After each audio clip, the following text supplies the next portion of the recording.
It's about that time, man.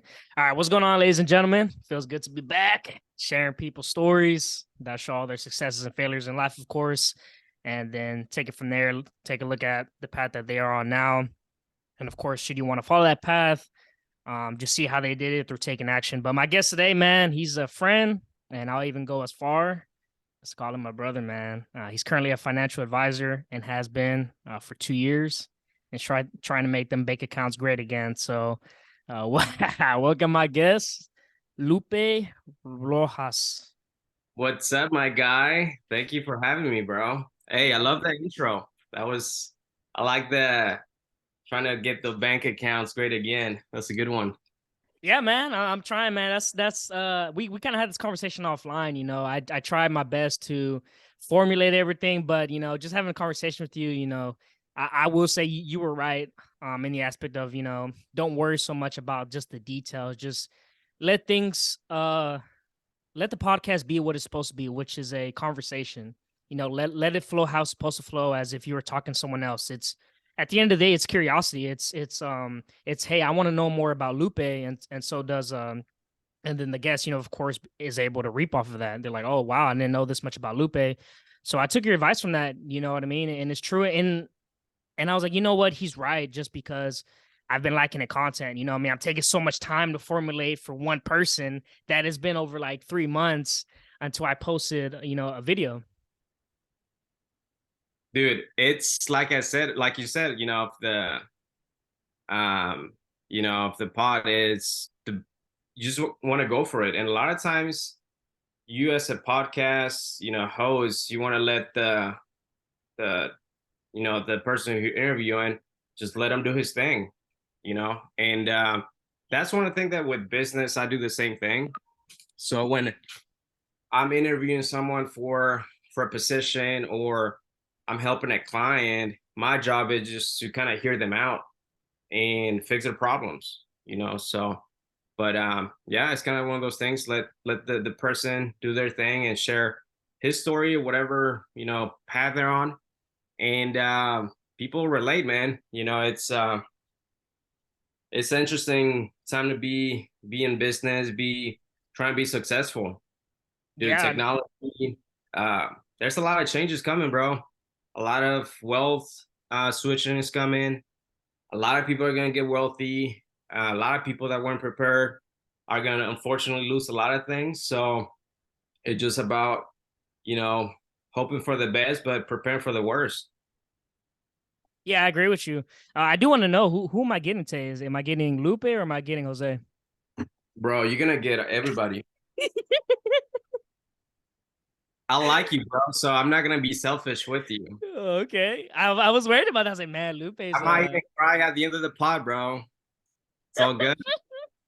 man, bro, you're making me laugh, man. My laugh is I have a funny laugh, man. You're getting it out of me. You're getting the best out of me right now. What did I say earlier? You sound like who? The Joker, man. This has the Joker over here, bro. Yes, sir. But I do want to before we kind of start rattling off, just having the conversation like we're talking about.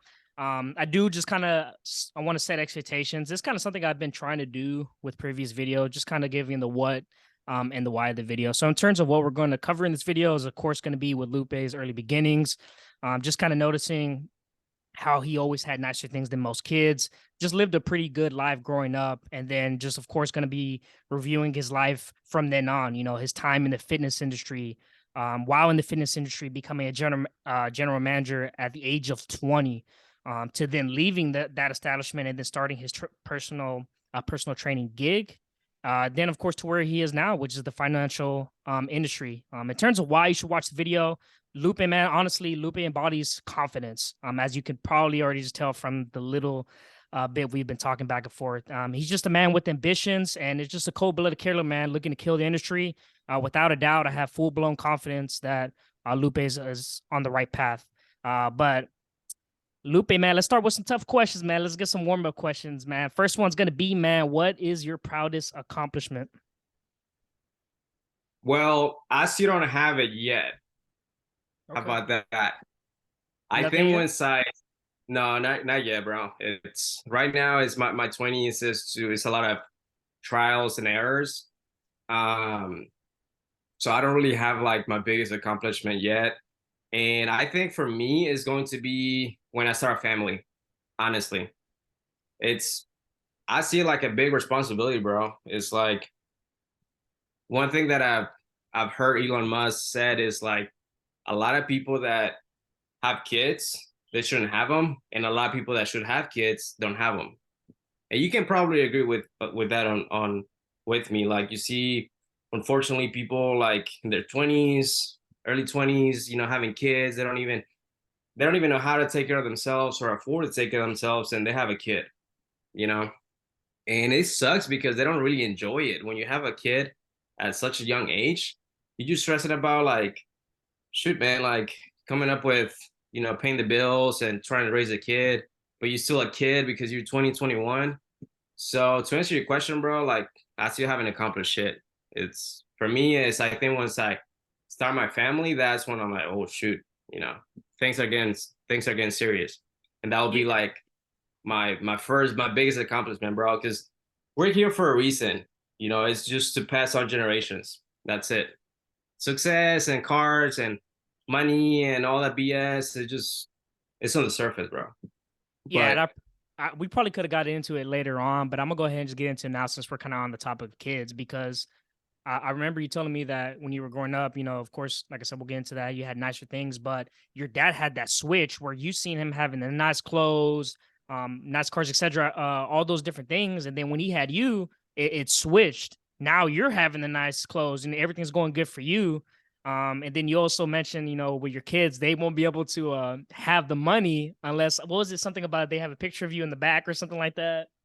oh yeah, I'm a little intense, bro. I'm a little, I want to leave a good legacy. So I was telling you that once I have all my millions of dollars and I might have them on a trust, saying if my grandchildren or my kids want to touch my money, they have to have a picture of me on their house. Otherwise, they're not gonna get grandpa's money. They're not gonna get dad's money.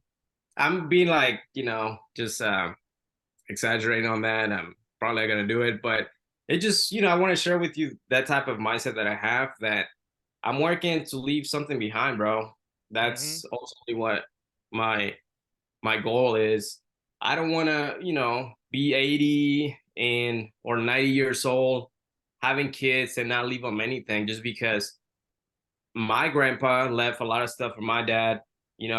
My dad, he's like you said earlier during the pod, I was always taken care of, man. So for me not to follow that trend is like, bro, I'm failing, you know. So, but yeah, man, growing up, I was born and raised in Mexico.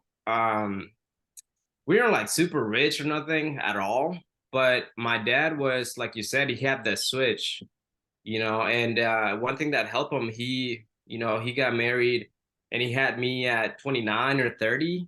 Hmm. So you can see how it's just different from having a child when you just getting started with life. So when I came into the scene, bro, like my dad already had a successful business.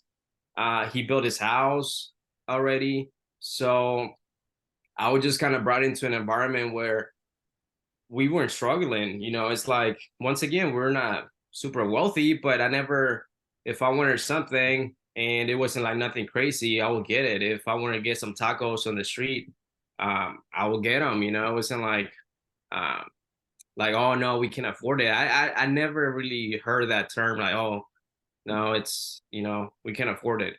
Obviously, once I got older, I was asking for more stuff and like more crazy. And obviously, like, nah, bro, you're crazy. But yeah, man, it's for me the first 6 years of my childhood was like super important because I was always kind of like the like I was like you were saying, my dad knew once he had me, he kind of like stepped aside in a way where it wasn't about him. He never like wore a lot of expensive clothes. I never saw him like wearing fancy stuff. Which before he had me, in Mexico in the 80s, he would have Lacoste little polos. He'll wear Adidas. He always had money. So you kind of like see the change. I think that it should be for everybody once you have a child. Once you have a child, like now it's the spotlight is on them, And the issue with a lot of people is that they have them young, bro. So they never really got to enjoy or have something for themselves. So once they have a kid, maybe they work a little bit harder, they make a little bit of money. So now they're barely getting to buy those nice things or whatever. And then in some ways, the kids are living behind the shadow of the parent.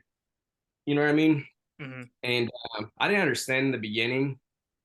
I'm like, man, I know my dad's okay, but we don't really have he doesn't really drive a nice car. Why doesn't he drive a nice car? And now I understand, like, well, shoot, bro, he was just saving all the money for my sister and I. He knew that there was no need to drive a fancy car because that wasn't going to do anything. He just needs to invest for a future, you know. But it's crazy, man. Little things that as you get older, um, once you start hanging out with different type of people with different mindsets, it just hits you, man. And I'm 29. I'm not that old, but bro, I feel like I think like I'm 40 or 50, honestly. That's another thing, bro. I've always been ahead of the game. Like I've always hang out with older guys, older people. When I was a kid, I would try to, hang out with my uncles or listen to my uncles. Growing up in high school or in college, high school, middle school, I would always try and hang out with older guys. Mhm. I don't know, man. It just like I just understood that hanging out with a lot of people my age, I'm like, we're kind of both on the same level. I want to learn, I want to get better. And I would just see, well, who's like, for example, in high school, who's pulling all the girls, who's going to parties, the seniors. Bet, let me hang out with the seniors. You know what I mean? So I always had a head for like what's in my best interest in a way. It Yeah, man. sounds. Yeah. Okay. No, go ahead.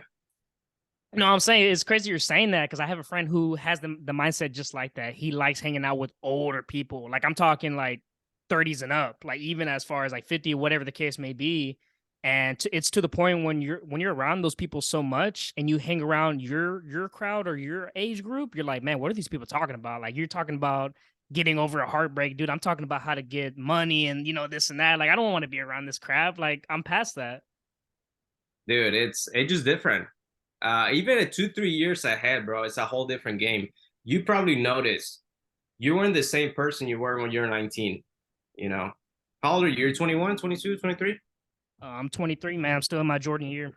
Bro, it's like 2 years ago, you were a whole different person. 2 years from now, bro, you're gonna be like, what the heck? What I was thinking at 23. When you hit 27, that's when I think after 27, for me, that was the kind of that mature, like, bro.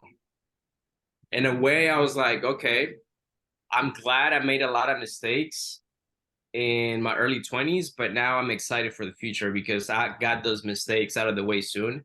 And I'm just gonna like, be better in my 30s.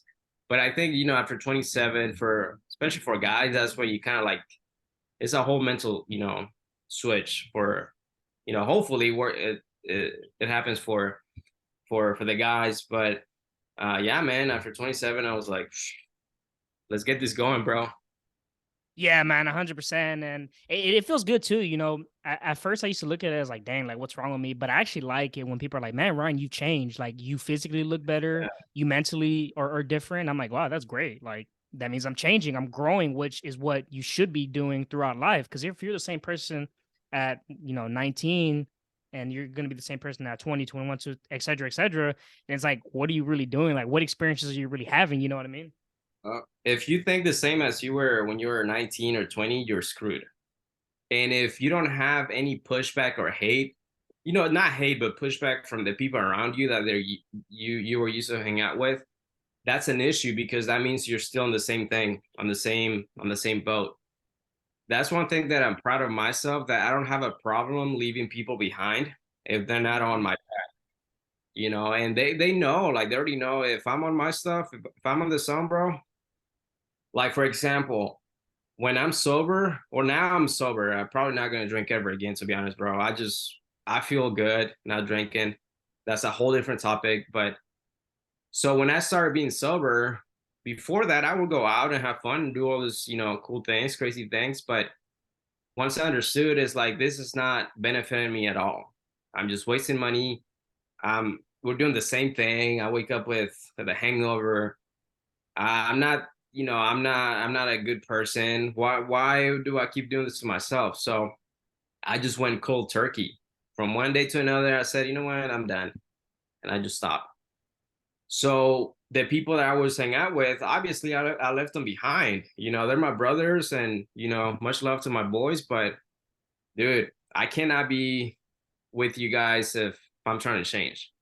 And the cool thing about it is if you're a good person and they know like you're actually meant good and you have a good intention about that, for the most part, they're not gonna trip, but like, yeah, I understand, probably they won't understand, but they know that I have a vision, I'm going somewhere. But some people, yeah, it's like they're scared of what people might say, their family, their friends, and they just don't get away from that environment. And another thing I'm learning with my business and everything, that environment is everything. If you just hang out with the negative people, with negative Nancy's and all that stuff, well, guess what? You're gonna be the same thing. Same with I'm not. I don't want to get too much with like money and stuff because obviously money is not everything. But if you do hang out with 9 to 5 people that have a regular job, that have no ambition, that they're just kind of like, you feel like their life got sucked out of them already. Well, guess what? You're gonna end up in the same position. You're never gonna stay away. Now, here's I think where most people fail. Like I know at some point everyone had like an opportunity to latch on to somebody else, someone with more money, more successful, someone that had the things that you want, but it's not easy, because those guys, if I'm on the zone, if they're on their game, they're not gonna be nice. They're gonna tell you how it is. And like me for a while, and I'm probably not the most comfortable person to talk to sometimes because I know I'm difficult with, but I'm on a mission. You know what I mean? So that's another thing that I want to share with your audience is if you're trying to get better, you got to get a mentor, man. Someone that's like above you. Also, you want to get someone under you. You know what I mean? You also want to start mentoring people from from your early careers. And but yeah, it's dealing with people that are successful or doing good. It's not easy. Just like think about it like parents. When you have a good parent, they're gonna be a pain in the butt to you. They're not gonna let you do whatever you want to do. They're not gonna let you go parties. They're not gonna let you come home late. They're gonna question, what do you smell? Where you been? This and that. And it sucks, when you're growing up, you're like, man, what the heck? You don't see it. But those are good parents. Same with successful mentors. Those guys are gonna be keep you accountable, and they're gonna be on your butt. They're gonna, always gonna be on your case. Now, if you have shitty parents, they're gonna let you do whatever you want. Same with your circle. If you have people around you that are just, oh, it's all good, man, don't worry. Dude, that sucks. Yeah, man, F that guy, man, F your boss, whatever. They're not good friends. They might not mean any harm, but facts are facts. And I'm Yeah, sure a I lot of people. agree. Yeah, I agree, man. And there's like 2 points I wanted to touch with. The ones with when you were saying you had to leave some friends behind, just because not that you didn't care about them, but you just realized, hey, like we're on different paths, and I love you, but I'm going this way. Best of luck to you going that way. And then the other one I wanted to touch with was what you just said right now. With the parents, and then a mentor who's helping you get to the top. And it's true. The ones who are always per se like on you, and you're like, man, why are you always just on my case? It's usually the path least traveled we hate the most. We're like, man, I don't want to do that. What do you mean I have to make this many calls? Or what do you mean I have to come do role plays, et cetera, et cetera? Like, and and little do you know, like you said, like it's gonna benefit you. Those are the people that actually care about you because this is the blueprint to be successful. And then going back what you were saying with friends, and those that's kind of how you can tell too. What I mean, like good friends, like they won't hate you for that. They're like, man, you know what? Much props, Lupe. Like, man, like that inspires me to want to do better myself because you're not hanging with me for a certain reason. So I need to mentally identify those things and see, why is Lupe not wanting to be around me? Am I lazy? What's the case?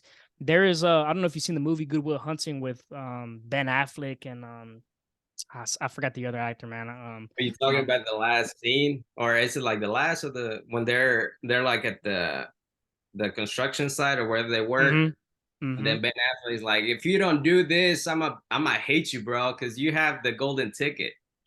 Is that the Exactly. That's exactly what I was talking about, man. And that was a beautiful scene. And yeah, like he went up there and he was because I guess to kind of give context the best I can from what I remember, basically like Lupe was saying, I'm trying to remember the guy's name, but the Ben Affleck's friend, the character in the movie Goodwill Hunting, he's basically like a super smart. Like this guy for sure is going places, but he doesn't see the potential in himself, and not just that, but he's comfortable with where he's at. He doesn't want to take action. So Ben Affleck, through the course of the movie, is like, man, dude, like take action, man. Like, why are you sitting here being in construction when you could be making the big money? And I think they were having a conversation one day. He's like, "Man, I'm not taking that job offer. I'm not doing that, man. I'm staying here with the boys. You know what I mean? I want to be here with y'all, getting grinding it out." And he's like, "Dude, every day I go to your doorstep, I pray, and this isn't verbatim. I'm just kind of going off what I remember, but he's like, I always pray that you're not there, because if you're not there, that means you took a risk. You're going to hopefully bigger places." And sure enough, towards the end of the movie, he goes to knock on the door, and he's not there. And Ben Affleck, hops in the car with his boys, smiling. He's like, man, like basically, like, man, he did it. I mean, those are true friends right there that won't envy that. They'd be like, dude, major props. Even though it's not going to benefit them, they're not going to go anywhere. But it'll good karma. You know what I mean? It'll come back to them in the long run. bro. It's like everyone has got a talent, right? So that scene, it just the bigger picture is like you own it to other people. It's not just for you. So what I mean by that is, let's say you're LeBron James when you're 11, and people start realizing, damn, this dude is like this kid's got something. He's special. But you're like, nah, I don't want to try, or I'm lazy. I know I'm talented, but for what? Imagine if he wouldn't go for it, or if you don't have someone that kind of pushes you. You know what I mean? It's like once you have a talent, you kind of own it to your people. Because, for example, for like LeBron James, he's the golden ticket for his whole freaking generation, his family, his mom, dad, everybody. You know what I mean? So if someone here is watching this and you feel like you have some talent, could be physical talent, sports, could be you're freaking smart. It could be that you can sell anything to people. You have good relationships with people. Anything that you're good at, if you don't maximize that potential, you kind of own it to your parents. You own it to your siblings. If you have kids, you own it to your kids.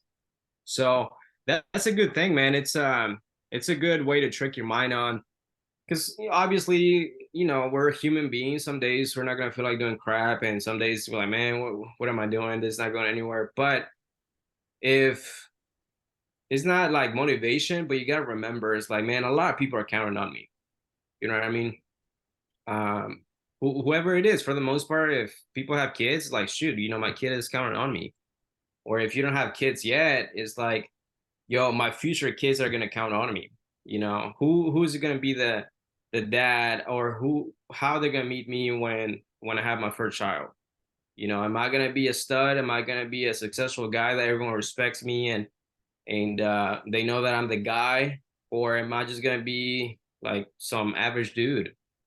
But I don't know, man. It's kind of tricky because I respect everyone, right? It doesn't mean that just because you have something average, you're not a good person. But I think this type of podcast for someone that's listening is they just want to get better. They're ambitious, so that's why I'm taking that approach more of get this going. People that don't want to get better, they just average, they're not going to be here. You know what I mean? They're not going to be listening to podcasts. They're not going to want to try better.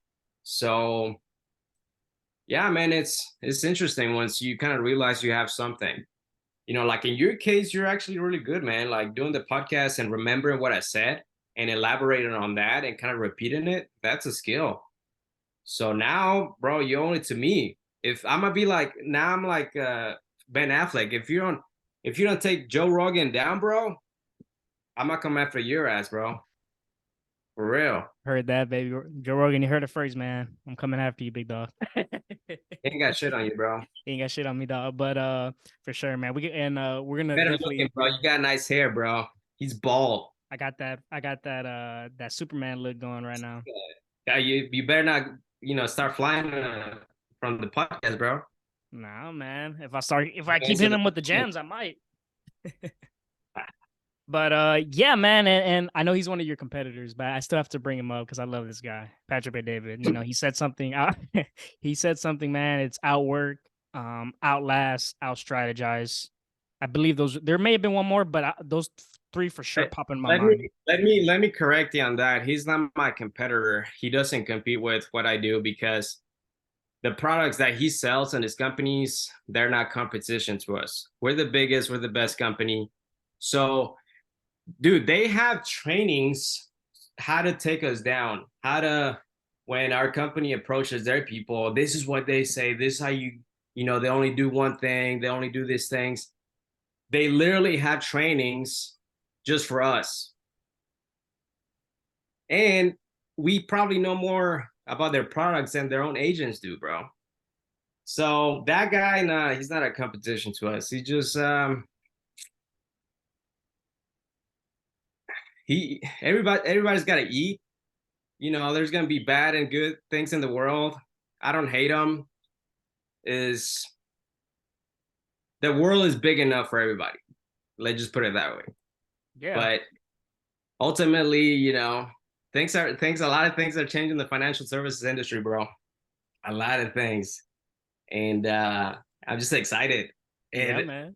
I'll tell you one thing, he's not excited. He ain't excited at all. What do you think he started moving to podcasts and he's just trying to get podcasts and, oh, I'm this great guy, I'm this motivational guy. Yes, yes, yes, yes, yes. He's actually a good politician. He should go for like state or something. Because I know he can Yeah. be a president because he's not born in the States. But Yeah. he's a good politician. No, yeah, He Patrick, man, he talks well. Like if you talking like a good embody of a salesman or a storyteller, he knows how to like communicate that message. Like which is why like I mentioned him, I was like, wow, this guy just knows how to communicate get a message across. Um but before we kind of start going down that route of financial industry, all that different stuff. I guess let's turn the wheels a bit and just kind of go back to growing up. I mean, we kind of already touched on mostly everything, with growing up, but I guess one more thing I wanted to touch is, did you kind of notice having the night, because we've had conversation about this, like I had a nice life too. I'm not going to sit here and say I didn't. I mean, yes, there were struggles here and there for the most part, but I had a roof over my head. I didn't have to worry about bills. God bless me. You know what I mean? I blessed me with a great family, etc.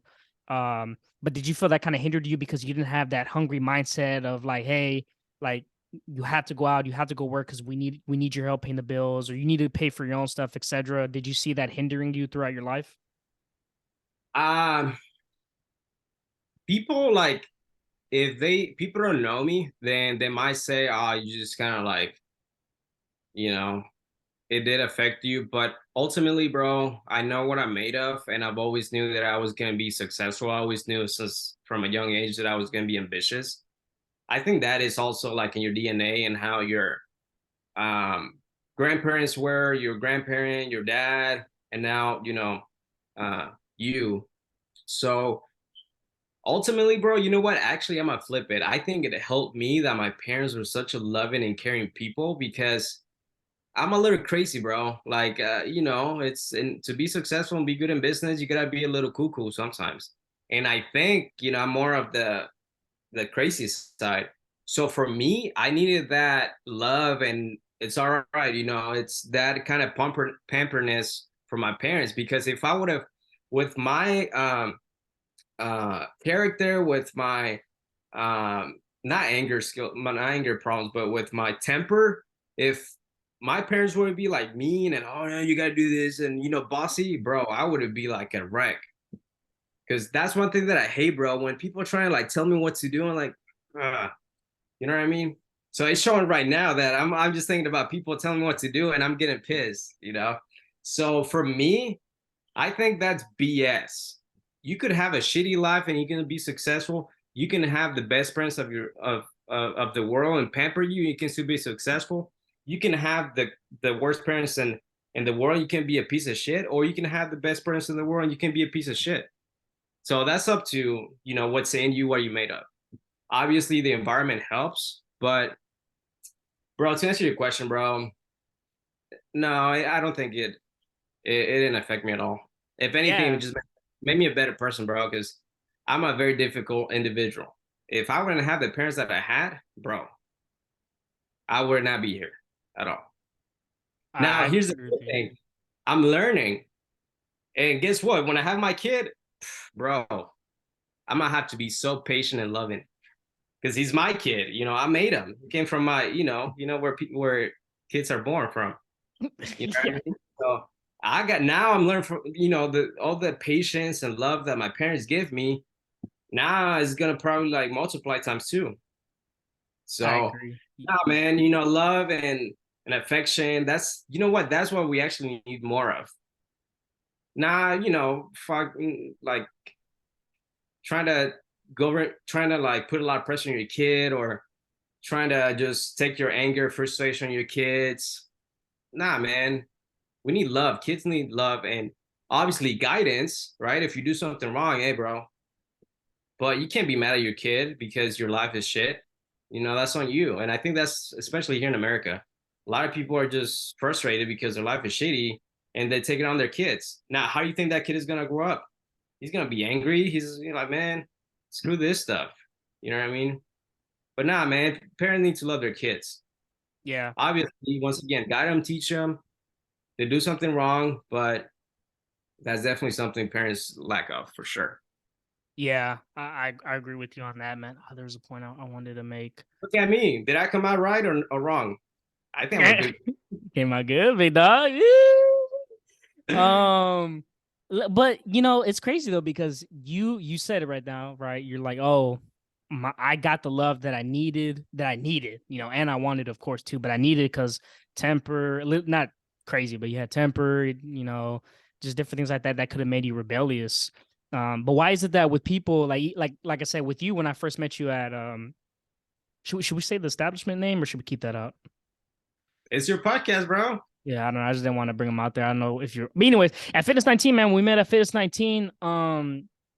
Like I told you, I was like, man, Lupe is really like guarding himself, man. Like I just see you over there, just chilling, just at the desk, just looking, and I'm like, man, what's he thinking, dude? Like, I'm gonna put it to you this way. It's like a super hot chick at a bar.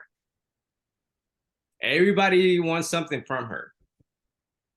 Bro, I know what I got. I know I'm the man. I know I'm gonna make your life better. So obviously I'm gonna put my guards up. I'm not gonna if I'm gonna talk to you because all right, I'm gonna invest some, I'm gonna give you good stuff, man. you're gonna learn something from me or whatever. So that's why, like, successful people, billionaires or whatever, they have their guards up, dude, because they have a lot to offer. You know what I mean? Unless I get to know you, and then okay, this is this person is good or whatever, then I'll open up and we're boys. mhm. It's just about loyalty, bro. It's like you gotta protect your stuff, man. You gotta protect your energy. You can't be go all over the place. Hey, let's hang out. Nah, bro. Nah, you gotta if you know what you were like, the what's it called? The that saying that cliche, know your worth. I know my worth. I know what I got. So for friendships, relationships, man, I gotta like you, man. I'm gonna be nice and respectful, but well, with older people, with younger people, I like to be a bully sometimes. I like to like let's see how let's see how thick your skin is. Yeah, well, I'll tell you what, man, it worked. It worked well, man, because you had me curious, and you had the ladies in there going wild. We won't bring that up, but Hey, it's your podcast, bro. oh man, no man, for it's too much TMI, guys. Maybe another episode, but so how did you find yourself, at Fitness 19? Because would you say this is your first like I big mean, like first big job? bro, everything that happens like in a way for a reason, or it's just about putting yourself in a position, right? For example, I was before Fitness 19. That was my first job. Um, I was always at the gym. I like to look good, bro. I'm a vain person. I like to look good. I like to smell good. I like to approach people, correctly or whatever. So I was just always cool, bro. Like I would be at the gym every single day for the most part.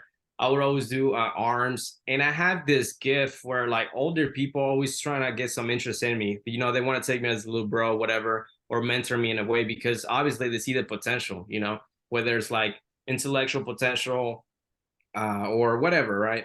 So I would just go there every single day, hit the gym, maybe for like a year or so, and the guys at the gym they just start talking to me. You know, I wasn't like, oh, let's say, hey, what's up, guys? Like, no, I was just doing my thing. They seemed that I was cool. They start talking to me, and they're like, man, this kid is, you know, he's sharp. So I got cool with the guys, and every time they will hire for somebody, they were trying to get someone, or they needed someone for a position, they would just let me know, hey, dude, you should apply. Come on, bro, work with us. It'll be fun. I didn't want to work. I'm like, man, no, I'm good. But I think after like the fourth time or third time that my boy Oscar kind of let me know, and or Elmer, it's my boy Elmer. I was like, man, screw it, I'll apply. So I applied. I was like, you know what? This is cool. Fitness, you know, working in a gym, at least it's not McDonald's. If people ask me, hey, what do you do? Where do you work? What's up, bro? I work in a gym. You know, I've always been cocky, bro. I was, you know, like what people think about me. So I was like, screw it. I'll just, yeah, I'll apply. My boy calls me like, bro, you know, I talked to my manager about you. You know, you basically have the job. Just gotta go talk to him, do a little interview. Boom. Next thing you know, I get hired, whatever. I start at a, you know, front desk.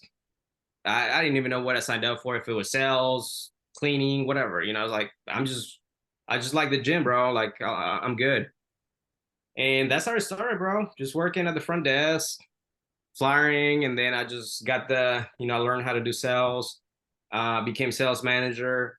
I did that for a couple months, and then the opportunity came where I got to be a general manager at 20.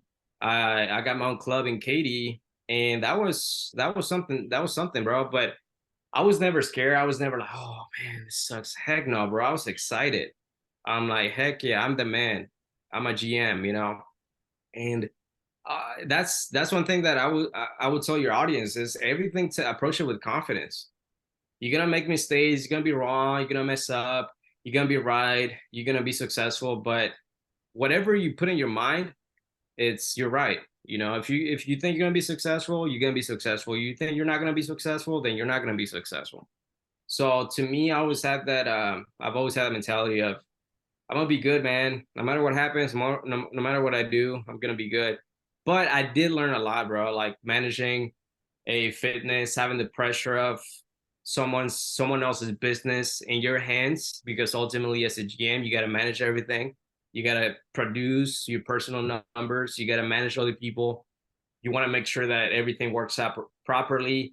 If the club does good, it's a team effort. If the club doesn't do good, it's on you, bro. Like all the bets, all the L's are on you for the most part. So, and I, you know, very grateful, man. Grateful for the mentors that we had, and you know, you got to meet one of our mentors, and also the owner. Great guy. So I don't know if I'm fortunate or I just have a good personality, likable personality that people want to like actually teach me stuff. You know. So, And but yeah, man, it was it kind of goes back to what you were saying, like you owe it to somebody. You know, Oscar and Elmer, they seen something in you, and sure as hell, man, you didn't let them down. You know what I mean? Because you could have went in there, slacked off, and like, dang, man, like you know, they're trying to vouch that, for you. that's the key of when you mentor someone. You know, yes, you want to be tough and all this, but you also want to be fair. You want to be nice because you want people to do things for you. You want to be a good boss. So that taught me how to be a leader, honestly. I would lead by example. If I need to get this, you know, numbers by the end of the day, hey, I'm gonna be the first in line calling people, bro. Look, I'm not just telling you do this or that. I'm at the front with my little headphones calling people that I want to call. Well, actually, I'll take that back. It was fun. I did like calling people. It was actually fun. But I was the first in line. Look, dude, I'm doing this. I would also like clean the machines if they were dirty. If we needed to clean the machines, you know. So it's just not being afraid of being a leader, bro. It takes a lot of guts, honestly. But um, that taught me a lot. And also, I went through a lot of mistakes during the process, you know, business wise, personal life. But it's something that I knew I had to get through. It was just a stage of my life where, you know what, I'm 20. I'm glad that I'm going through this because it just making me stronger. That's what it is. And every little thing now that I go back to is like it just happens, it happens to you, man. It doesn't or it happens for you because the universe or whoever you want to call, if you're a man of faith, God or whatever, they're not gonna give you nothing that you can't really handle. So, also for your audience, take that approach of no matter how shitty things are or how tough things are, it's all right, man. There's a reason why I'm in those situations. Um, but I guess to tie everything down, you also want to take the initiative. That's key. Imagine if I wasn't like into fitness or working out or be there every single day, the guys wouldn't got to know me. If I would just show up once a week, twice a week, they would forget about me. But I was there consistently, you know. Same thing with getting promoted and all this stuff. I mean, I'm good, but I think what kind of like they trusted me with the gym at 20 that I was reliable, I was dependent, and I was yeah, I think that's So kind of the main what thing. were you doing to like? Okay, I want to start with this though before we kind of get into why they gave you that position at 20 because that's pretty, like I said, that's pretty impressive. Be a GM at 20 or whatnot. But so when the minute you got in, man, you got hired, all that stuff. Was your mindset always, which I'm sure it was, just considering what you've been saying, that man, I'm gonna kill it. I'm gonna freaking make the most calls. Like I'm gonna outwork everybody in this gym, no matter what. In the beginning, no. In the beginning, I just want to have fun. I like, man, this is cool. I'm with the boys. I get to see chicks every day. It's cool, man. It's a cool gig.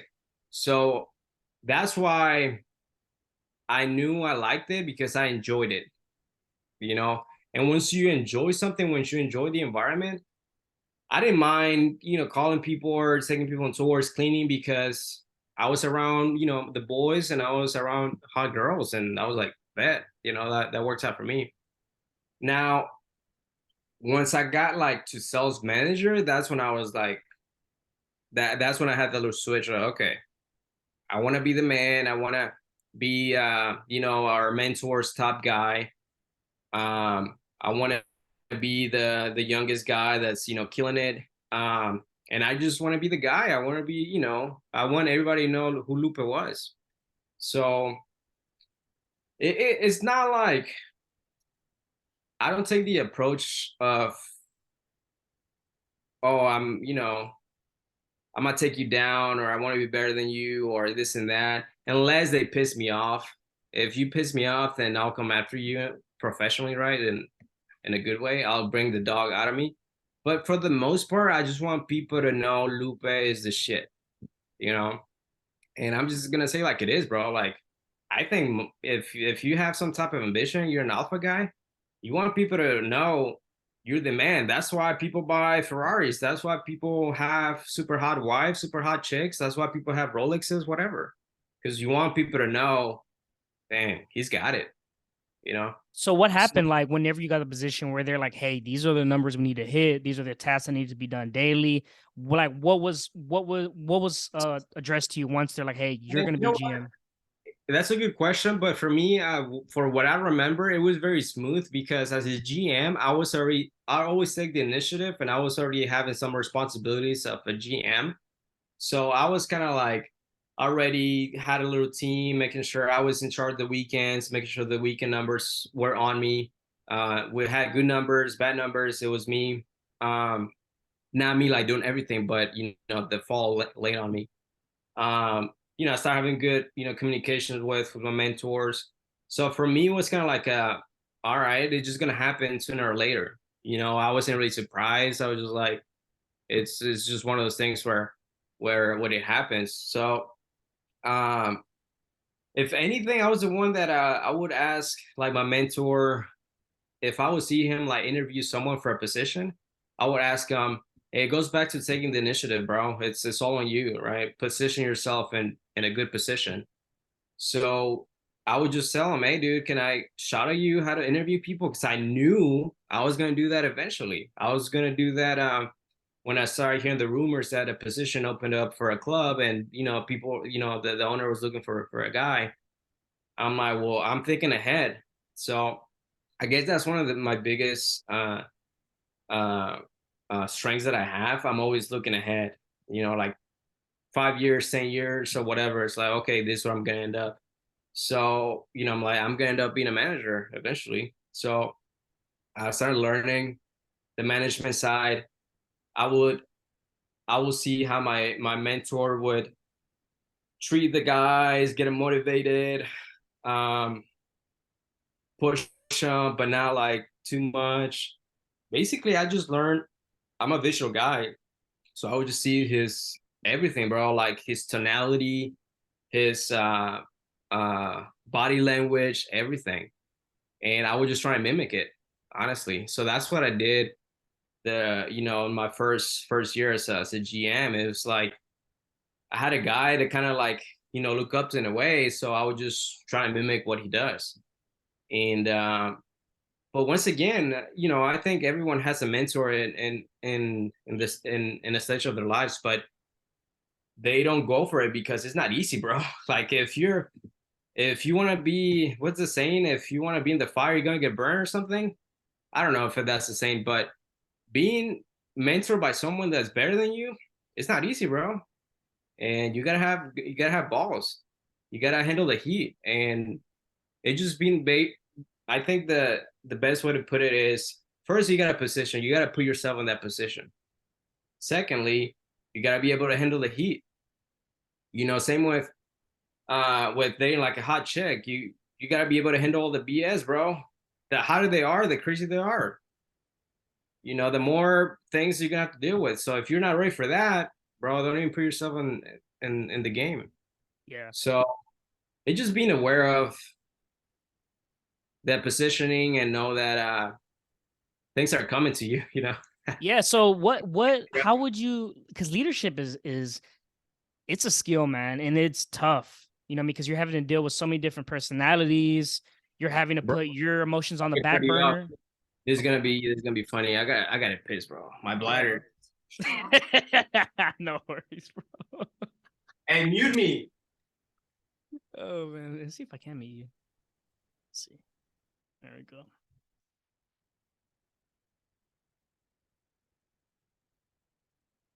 This is going in the video too, by the way, so I'm not gonna be able to edit this out. Man, but hopefully y'all are enjoying the conversation so far, man.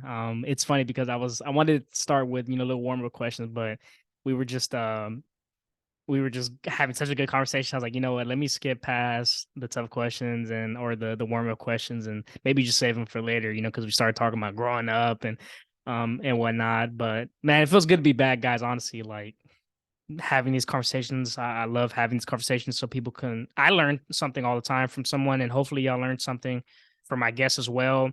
Whether it's in regards to the industry they're in, or like I said, if you want to gain motivation, inspiration, whatever the case may be, you could take that from our guests. But also, man, I'm really excited too because I should be having two more guests after Lupe. Hopefully, I want to try to get it within this week. My boy Kurth, who I should have had already, and then my boy. Oh, here's Lupe. Eee! Let me see. Hey, does There you go. Patrick Brett David has these? Hell no. Lupe's back, man. Lupe's back, man. Well, we're back from that intermission. Hopefully, y'all enjoy me because I know y'all watch these videos because of me. Y'all love seeing me, hearing me, and stuff like that. So, anyways, back to it. Back to it. All right, Lupe, man. So, what I was saying. Oh, you can hear me, right? You can hear me good. Yeah, Okay, you're cool. good. What I was saying in terms of leadership, man, because there's so many different aspects of leadership. Like I said, we're dealing with people's emotions. You're having to put your emotions in the back burner because if you show up, you're lackadaisical. They see that and they're like, "Well, Lupe's not making calls. Why should I make calls? He's not cleaning. Why should I be cleaning, etc." Well, how like let's say let's go with this first instance. A new person comes in, they get hired. How do you go about setting the expectation of, hey man, like welcome to the team, but we put in work and we got to do this and that, etc. If that makes sense. Bro, words are cheap. Monkey sees, monkey does. Monkey sees, monkey does. My best guys that I had, I didn't even went a lot into like the interview. I just kind of like saw your character and saw if you were reliable. And if I noticed that you weren't trying to really sell yourself, you were legit. Because that's a red flag when you're trying to, oh, I can do this, I can do all that. I don't, bro. That's to me, okay. That's next. So I didn't really like the expectations weren't like super crazy because I'm like, dude, you're not getting paid $1 million a year. I know what and I'm talking about the gym. You're barely getting started. It's baby steps. I just want to make sure you're gonna be solid, you're not flaky, that you're a good dude. People want to talk to you, you talk to people, and that's it. And then from there, as they progress um in their position, then the more you get paid, the more expectations you're gonna have. So to answer your question, as soon as they'll get hired, like you said, they will see me. They see me like cleaning. Well, he's a manager, he's cleaning. Shoot, I better not have any downtime. They didn't see me having any downtime, So I was always I was always on my game, but especially when I brought someone on, I made sure I had no downtime because I knew the first week or so they were gonna like look at me and see what I did. And same with kind of how I treated you in the beginning. I didn't have a wall, but I wasn't like, "What's up, bro?" Like, "Hey, you my boy. Hell, you ready?" Nah, bro.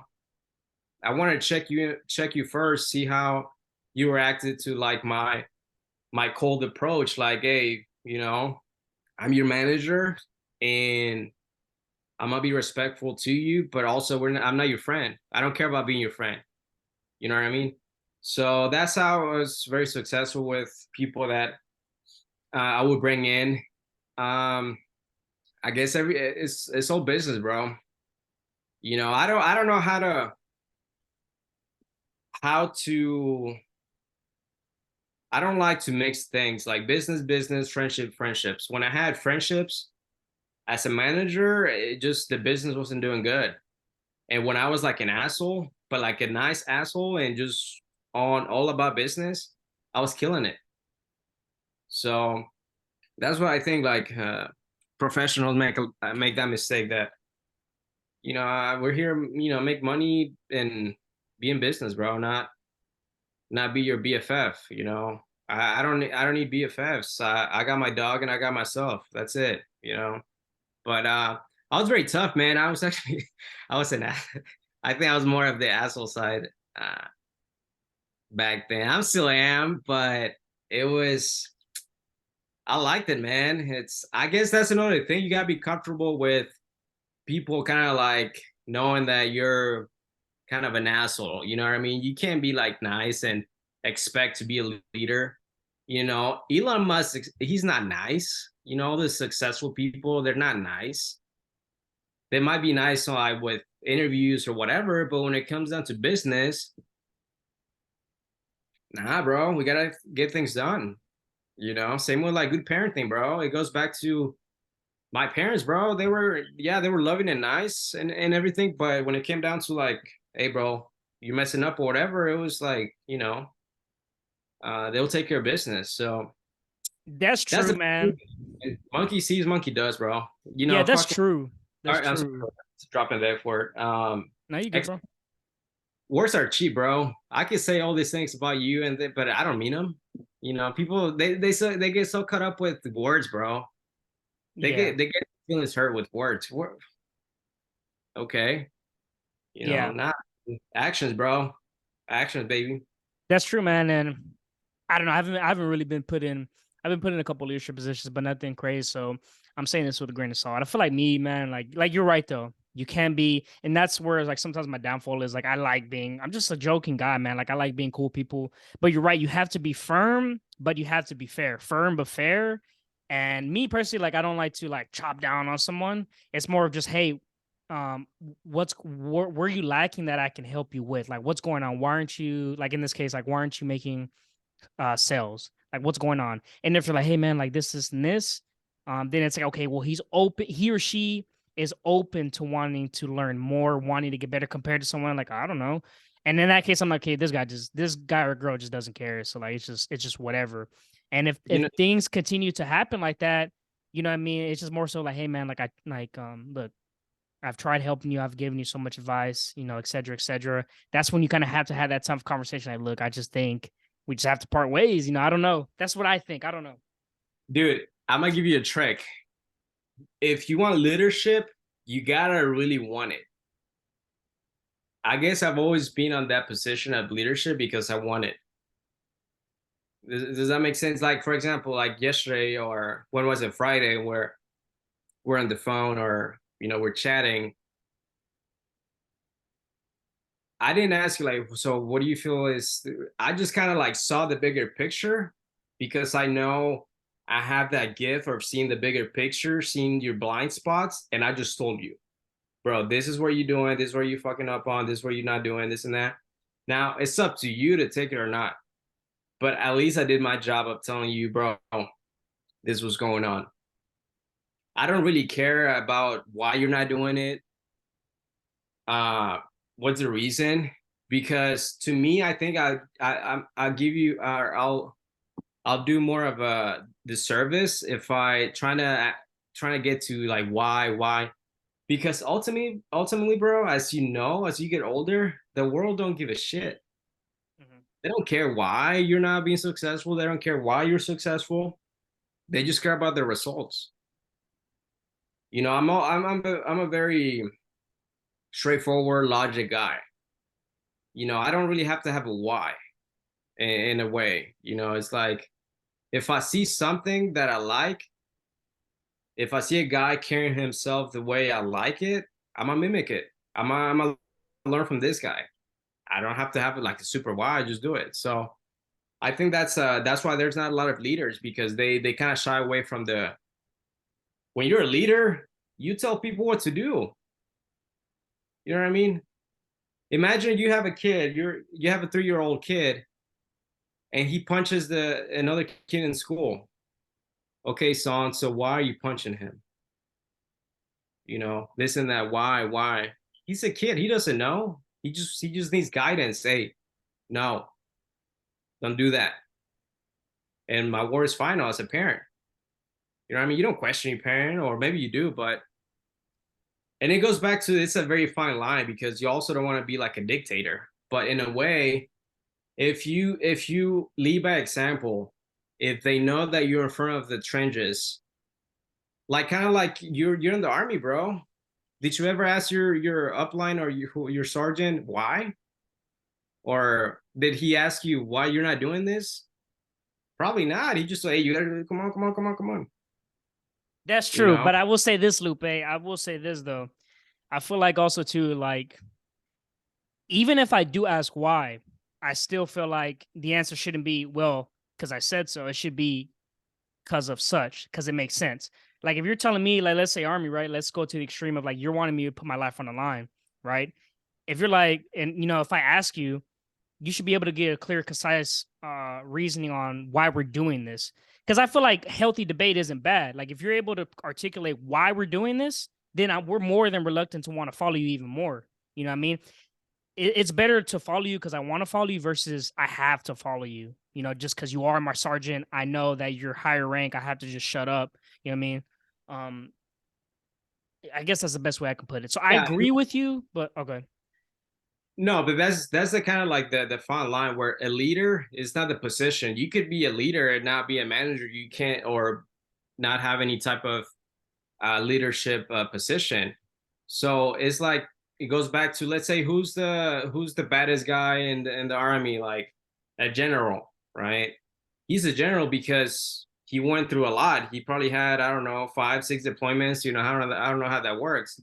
So if you know a guy that's been through like a lot of deployments, and let's say he's not a general and he tells you do this, do that, you're not gonna say why Hmm. because this dude has been on the trenches. Hmm. That's my point. It's like if you know your manager or your leader, or as a leader that you've been through it, and you made that mistake, it's like, look, bro, I made that mistake, or I know how is it gonna work out. So this is why you gotta do certain ways. But yeah, I guess it's like, it's a fine line, and it's nothing wrong with kind of asking, or let them do their thing. But I just take it up to like how I treated my mentor when he would like tell me certain things or whatever. I did not like it sometimes or whatever, but I was never like, why? I never ask him why. Why do I gotta do this? To me, it just I think it's just respectful. If you ask someone that's trying to like guide you, and why. Maybe you ask it to yourself and you might not do it, but I don't know. It just, for me, it was like a matter of respect. If I see this guy, he's got the nice watch, he's got the nice car, and he tells me you gotta do this, you gotta do that. Low key, I'm like, man, in my head, screw this guy, I don't like it. But he's got what I want, so I'm just gonna do it. You know what I mean? And a lot of people don't listen to leaders because they don't have what they want. Not everyone's the same. Maybe some people want, I don't know, just like a nice family, and they'll listen to that person. You know what I mean? So that's why, that's the beauty of this, of us, bro. Like, we're all different. We're all gonna like um go with a certain crowd. Not everyone's gonna like me. Not everyone's gonna be a fan of me. And that's what I want, because if everybody likes me, it's like, I don't think I'm doing anything. You know, Elon Musk, bro. He's a very bipolar person. Trump, he's a very bipolar person. So that's where I'm at, bro. Like, I don't want to be in the middle. Yeah, I say why, bro. I say why, like by no means am I saying like I question everything, right? Like if someone tells me something, I'm like, why do you want me to take out the trash? Like, nah, like I don't mean it like that. I mean, why, like, it's good to question things in life. You know what I mean? We don't want to be robots. Like certain things, like in your life, right? You question it, right? You're like, why am I working a 9 to 5, right? You have that why. You want to know why instead of just doing, right? So questions lead to answers, and that's what we need. And I feel like in leadership, like you need that. If you need to be able to have the answer to the why. But check I this out. probably could be explaining this way better, but I'm hoping that I'm not saying I'm right or wrong, but I'm trying to like get my side of it out. No, it's just, I know where you're getting from, but just to give you an example, when you're in a position, it's about the position that you have, right? The positioning. So me, when I started at the gym, I knew I was a nobody, bro. I understood my position.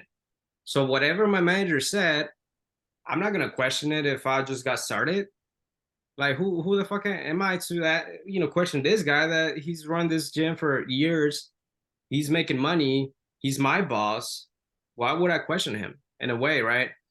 But now you always want to question like other people, like in whatever something you don't like or whatever. But I guess for like sake of the argument, if you're on a job or whatever, I mean, I don't know, man. I'm very old school.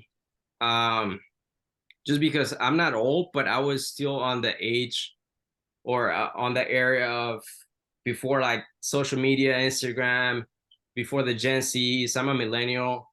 Nothing against Gen Zs. You guys are awesome, but I don't know, man. I respect authority, if that makes sense. And because Yeah, I respected it, and I saw this guy not only, talk the walk, but he was actually doing it. I'm like, well, shoot, I'll do the same thing. yeah, I agree with you, man. And, Like they said, there's and just like oh, go ahead, sorry. yeah, no, you're good. It's different styles of management. But I tell you what, though, when I was kind of like a little bit of an asshole, the gyms were doing good. I was fair. I wasn't like a dick, but people really didn't question me, bro. You know, and I guess I'm not explaining myself too good, because maybe once, actually once, this guy, I remember it was maybe like my first 2 weeks, and remember we had that TI's log, and we had people that Yeah. are. So we went back for like a year, and I told him, bro, we gotta call these, and he's like, I'm not calling that. So this is what I did. So if I call him, are you gonna call him? Well, I guess. Guess what I did? Boom, boom, boom, boom, boom. Guess what he did? He had no choice. So that's what I'm saying, bro. Like, it's all about your actions when you're a leader. If you do the right things, the right actions, a lot of people are not gonna question you. They're not gonna be why or this and that. If you do the right things, if they see that you put in the work and you're not just full of shit. Like if I right now I'm in really good shape and someone asks me, or hey, how do I lose weight? And I told you, well, you gotta stop eating like shit. You gotta start doing cardio. You gotta do weights. Why?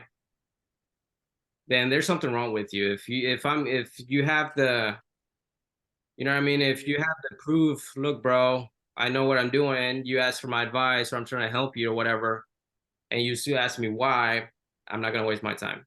No worries. But Yeah, yeah, yeah. at the end of the day, man, Mhm. you always have a voice, right? It's like I told you earlier, question everything. You're gonna question what I say. But if you want something that that person has, why will you shoot yourself in the foot? I think what if you like your manager, or if you like that person, you want to have that thing that a person has, or be like that person. There's nothing wrong with trying to be like someone to help you get it going.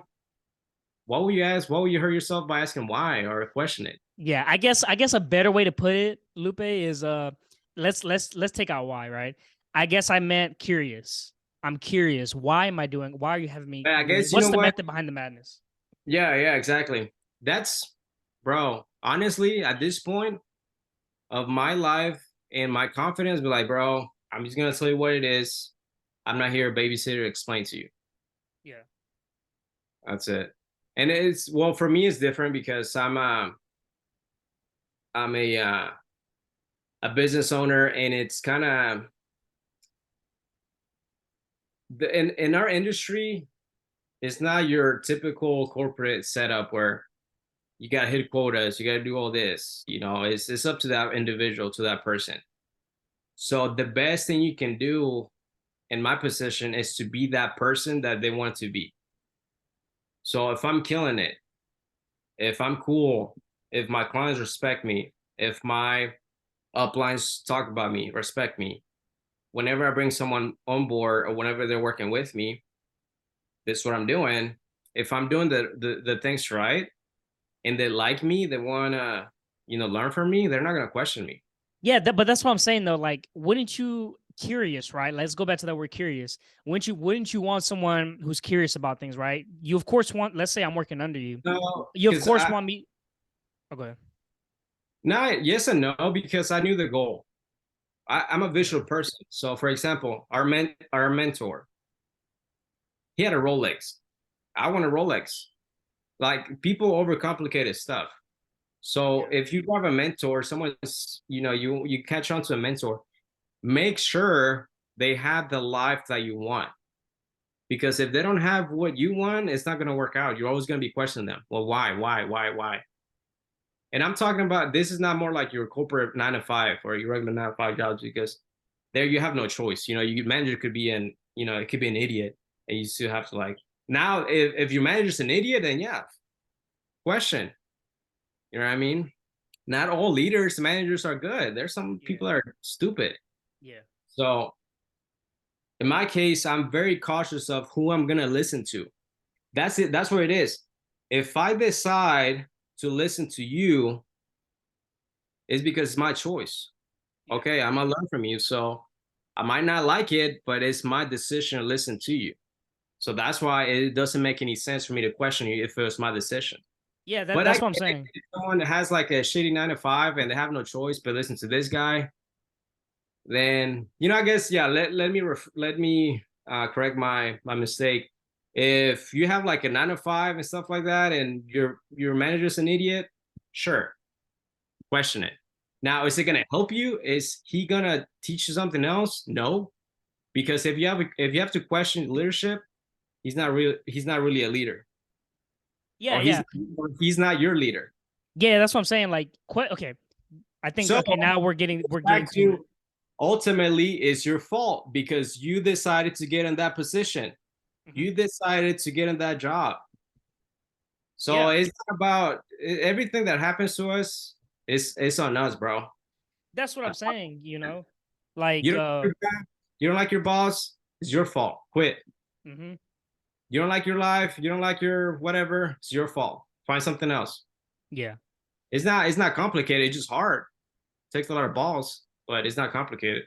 Yeah, and that's what I'm saying. Like, be question when you need to question. Like, if there's something that is like you feel like this could go, and even if you're not in a leadership position, doesn't mean you shouldn't speak up on something. Like, hey, like, are you sure we should, like, in a respectful manner, not like, why are we doing this?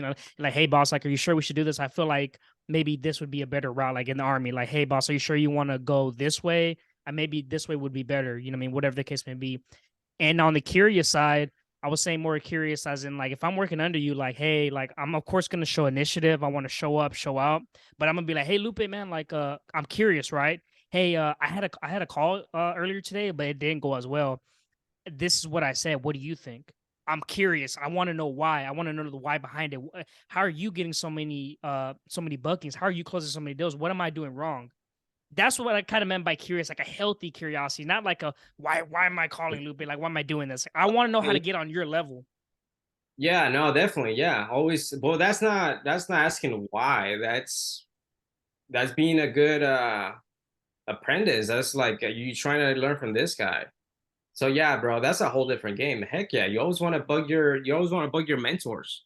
Yeah. You know, you That always that's want. what I meant by that. I guess I was like I said, I was explaining that wrong, but we kind of boiled it down, and I think now we're like on the same thought Yeah, level with nah, it. bro. Yeah, yeah, that's a whole different thing. You always want to bug your mentors. Ask them, why, how do I do this? Why do I do that? Or how do you do this? How do you do that? It's like I said in the beginning. I asked my mentor, "Hey, let me shadow you, because I want to learn how to interview people." Yeah, bro. But it's like I thought you were saying if I said we gotta call these people, we gotta do this, and why we gotta do that? Well, motherfucker, because it's your job. You Yeah, right yeah, here. yeah, I didn't went to your house, put a gun on your head. Hey, you yeah, gotta come work over here. yeah. Yeah, no, Stupid. I didn't mean. No, yeah, yeah. See, I didn't mean it like that. See, at that point, when you have someone like that, that's when you're kind of like thinking, like, this guy's not gonna lie. Fuck out of here. Yeah. Okay, well, anyways, man. So, okay, we delve heavy on leadership, and I'm sure we'll get Am into more leader. am I a lovely person? Now imagine if this guy didn't get love from their parents, bro. I'll be a menace to society. Imagine that. Can you please call them, please? This is me with love, with all the love possible. Imagine if I get no love, bro. Yeah, yeah, bro. Oh man, yeah, man. So we were just delving heavy on leadership, and I'm sure we'll get into it more because I'm sure you're already embarking on leadership roles or putting yourself out there. Yeah, In oh, let's good. talk about that, man. It's leadership is not for everybody. Everybody trying to be a leader, but nah, you either you got it or you don't. Yeah. So when so People need to know their place too, bro. yeah. So you're at Fitness 19. You've kind of you put in your time for sure in there, and I like did. going back to when I okay. Yeah, no, sorry, go ahead. And yeah, so you put your time in there, and like I said, I meet you. And I forgot why you had came back for some reason, and that's when I was kind of like moving up, like per se, like within the company. I guess like I Oh, was just doing good, but I could tell like you were checked out. Like I was like, man, I think he has more on his mind. Like he's like, man, this 9 to 5 or however you want to phrase that, like this isn't for me. And then we started talking. You're like, yeah, man, like I want to do personal training. I'm thinking about making my website, etc. yeah. So let's go to that. When you like, what caused you to have that thought of like, okay, I'm made for more. No, nothing special, just life. Like from the beginning, bro. I always knew that I was gonna end up somewhere, So it was just time at 4 years. I knew I wasn't giving my 100% as a manager.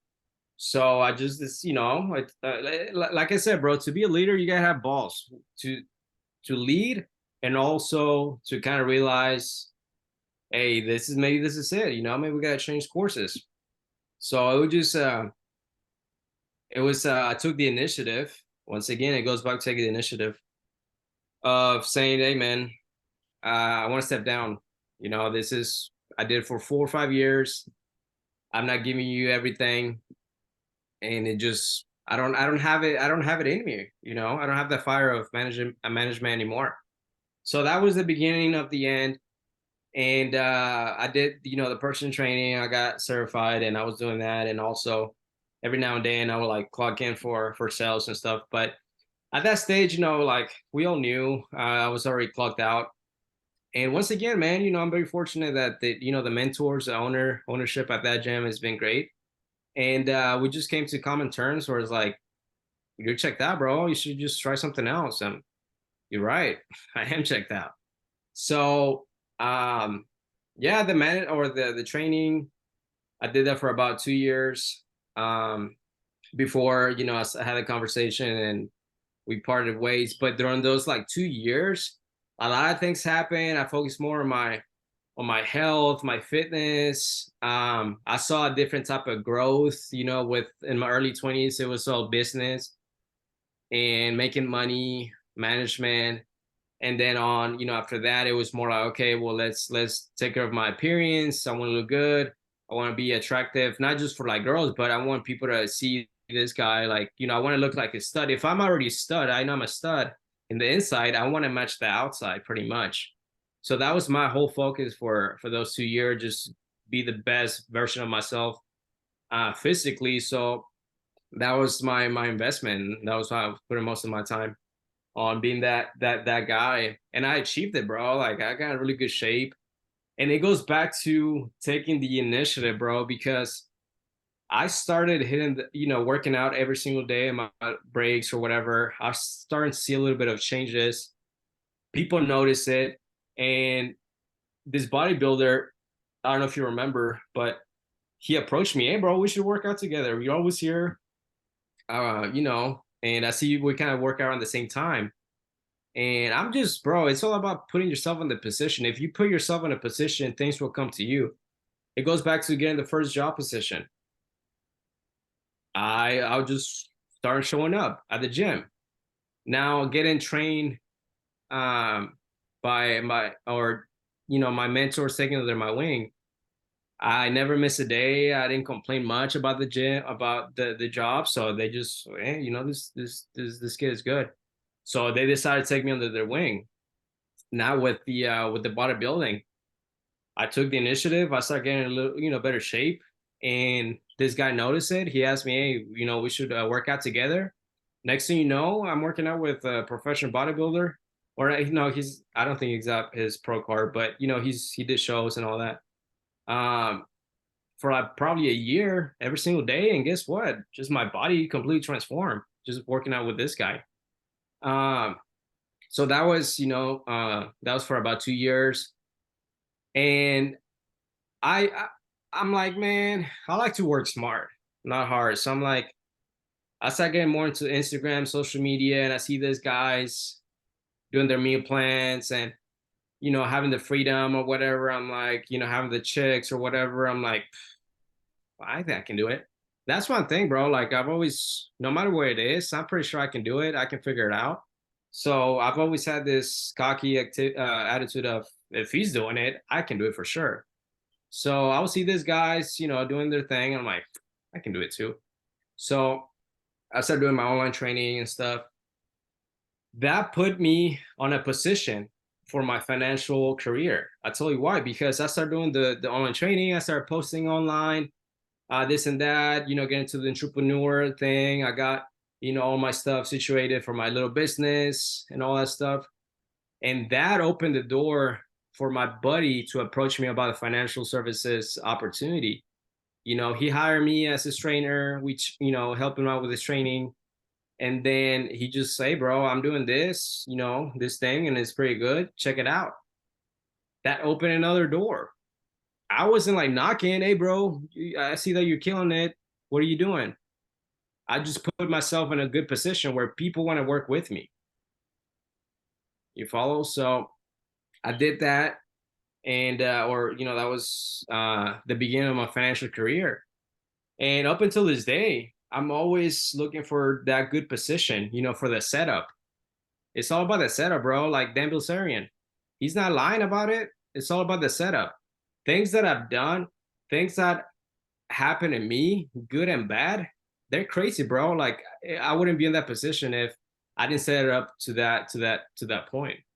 So yeah, man, financial services has definitely changed my life. I've seen like a lot of freaking another transformation, but ultimately I'm the same me. It's just better. I'm still like the 6-year-old kid, uh, you know, happy, ambitious, and cool people, but it's just weird, man, how if you put yourself in a position, it goes back to that, bro. It's just putting yourself in a good position. uh you don't quit, you're stubborn. No, it don't matter what comes your way, you know where you're going, things will happen. So yeah, this financial services, bro, it's an interesting game because when I came in the game, I always knew I was smart enough to do finances, to do investments. I actually had some type of thing going on before I got to learn the finance game, which later on I learned it was just dog shit. But it goes back to I always had an idea for. I know I'm not going to be a personal trainer for the rest of my life, but it's just a start. I don't know where I'm going to end up, but I'm just going to do something different, bro. And it's like I was telling you, like for the podcast, a lot of times we get caught up so much in planning, strategizing, figure things out that we don't just fuck it. Let's see what happens. So for me, that was kind of the personal training thing. Obviously, I wasn't like, maybe I'm not going to do this forever, but it seems cool, the freedom, and maybe this thing will lead to another. And that's what happened. So I got into finances, and I just knew that I can make a change with people's financial independence. I knew that I was smart enough to do it, that I was driven enough to do it, and that the men upstairs put me here for a reason. That's it. You know what I mean? So I'm just, grateful, man. It's a lot of things that a lot of people don't know in the financial services because it's very taboo, especially for Hispanics. Life insurance, investments, we don't care about that stuff, bro. We just care about drinking, spending money, and hanging out with friends and family, bro. You know?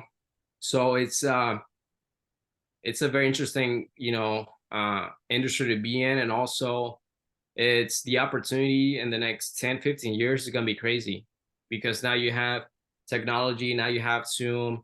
So financial services was very old school before the pandemic, and after the pandemic a lot of people got on their game when it came to technology, and we're doing a lot of appointments through Zoom. Obviously we still do a lot of face-to-face appointments, but it just it's just a lot that don't people know because they're just not educated. The system is not going to educate you on finances. They literally just train people to be good employees, and that's it.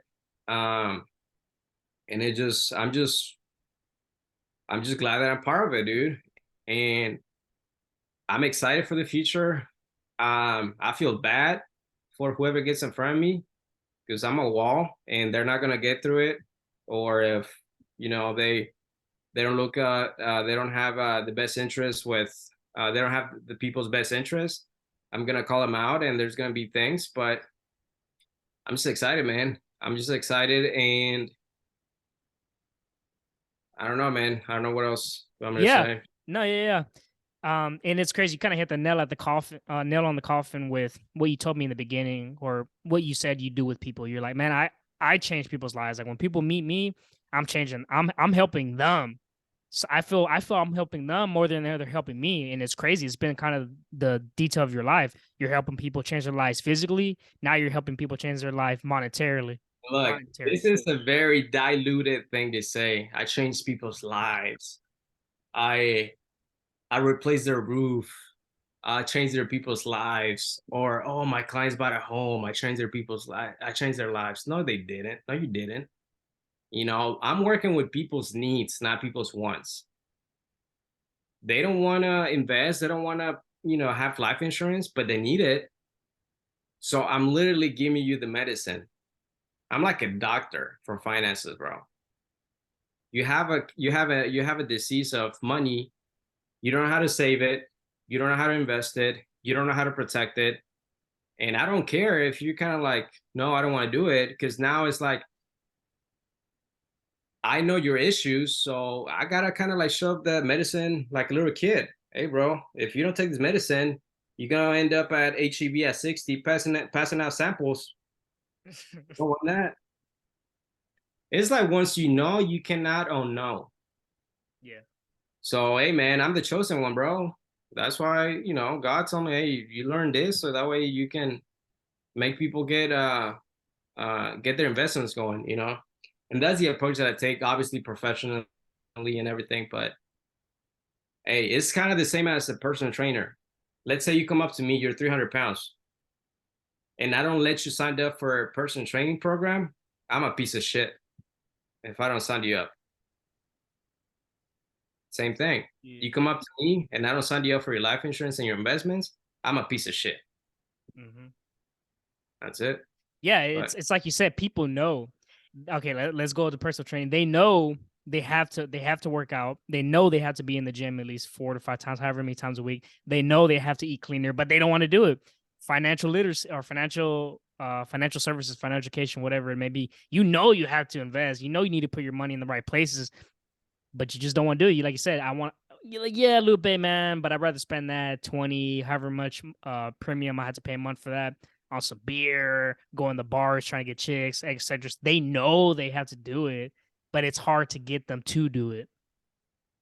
it's once you get them, there's a way, once you get them to realize that, hey, buddy, what are you going to do when you're 60? You have no money. Well, I don't know. How are you going to live? How are you going to pay bills? Are you going to rely on your oldest son to take care of you? I don't even know if he's going to have money, you know? And the older they get, the more I realize, well, shoot, I gotta get for retirement. But also, the younger you start, the better for you because you have time in your corner. So it's it's a beautiful thing, man. It's the same thing as being a personal trainer, but instead of helping people with their fitness journey, I help them with their financial independence. And also, it's one of those things where if I meet with someone that has children, I'm like, hey, man, you might not like it, you might not want to do it, but I'm not doing this for you, bro. I'm doing this for your son. Let's say tomorrow you go out to work, you get killed in an accident. What's gonna happen to your family, dude? You're the only one that makes the money. Oh, that's right. Yeah, idiot. Boom. Yeah, bro. It's a and it goes back to having. It's not their fault, because obviously, before I got into the business, I wasn't really informed. I had an idea, but I wasn't really informed. And it's not that they're bad people. It just they haven't met someone that can help them, and not only can help them, but because there's a lot of financial advisors. My company is huge, but a lot of them they just don't have the confidence of telling them, bro, you got to do this, man. It's not a want, it's a need. You need it. You need life insurance. You need investments. So it goes back to the confidence, bro. That's why people that are successful, they have a lot of confidence. They know that, especially in this industry. Because Yeah. look, with all the respect to everybody, real estate, cars, everything, everybody wants a nice house. Everybody wants a nice car. You know what I mean? They come up to you. People come up to you. I want to check out this car, this and that. Your job is just to kind of not mess it up and give them a good deal and, close the transaction. In my industry, for the most part, people don't want to talk about it. They don't want to talk about death. They don't want to talk about saving. What? I have to save? I have to put money and not get anything back for a lot of years? No, I don't want to do that. That's why I get paid a lot of money, because it's not easy. It's simple. It makes sense, but especially for Hispanics, they're hard-headed. They're stubborn. That's why Caucasians, other ethnicities are ahead, because they understand that money should work for you. It's not enough saving it. Inflation keeps going up every year. In the past 100 years, inflation is about 3%. So what that means is that if you spend, let's say you go to the grocery store, or you went to the grocery store in 1925, you spent $1,000. That $1,000 today would have cost you $15,000, and people don't realize about that. So that's my job, man. That's why I I see myself as a very high value individual in the marketplace, because I do stuff that other people aren't going to do it. Because let's face it, it's not sexy. Finance. Maybe investing might be a little bit sexy, but life insurance and all this, you know, I get sometimes, some people that work in sales are like, oh well, I don't want to sell life insurance. I don't do that. I'm like, bro, you don't even know what I do. I literally change people's lives. Not like I see, like, I don't know, it's crazy. People sell something, sell a solar panel. Oh, I changed this family's lives. What? How? It's just so diluted, bro, that I've changed people's lives thing. In my case, I actually do. I actually do. But yeah, man, I'm excited. And I'm excited. I'm just gonna get better. I'm gonna get tougher, and I'm gonna have a lot of haters. Haters, man. If you ain't got We're not haters, gonna you ain't like me, bro. popping. I might get assassinated one day. People are not gonna like me. Yes, sir. So let me ask you this a little bit of kind of going a slightly, so the door opens for you, you open the door gladly.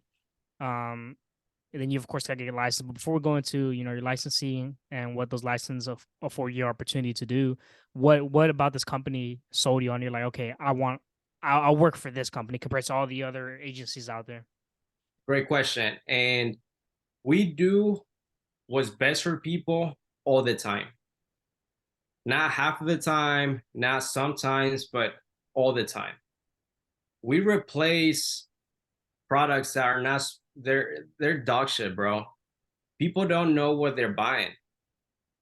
They don't read contracts. Obviously, I don't blame them, because I'm a professional. It still takes me about 20 minutes to read a contract, but they just don't know what they're selling.